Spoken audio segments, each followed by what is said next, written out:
In this sixth series of module lectures, we're going to take a look at the more early modern period and take you up to about the year 1648, 1650.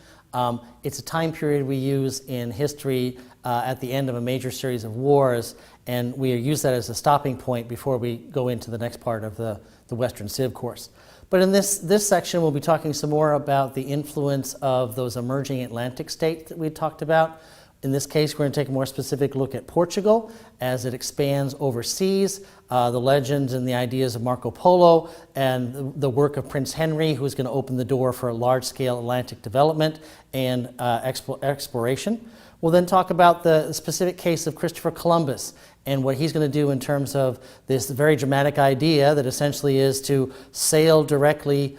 west and end up in the far east. We'll also be taking a look at some of the ideas of what happens in the time period after Columbus as there's more exploration of North and South and Central America, and then later on, of course, the whole Pacific.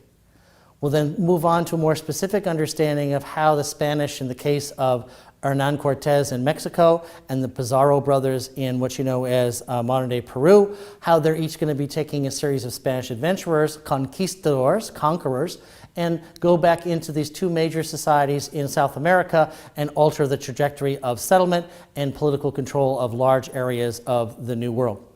We'll also take a look at this idea of imperialism, the larger scale understanding of how many European powers are going to be able to exert their authority overseas through military and economic control, especially by their control of the Atlantic Ocean and ability to sail long distances. We'll then also take a look at one of the key elements in sort of concluding this time period of European history, which is the era of the 30 Years' War that ends in 1648. And we'll take a look at how it really adjusted some of the winners and losers, so to speak, readjust who's going to be the growing European power and who's going to be the shrinking.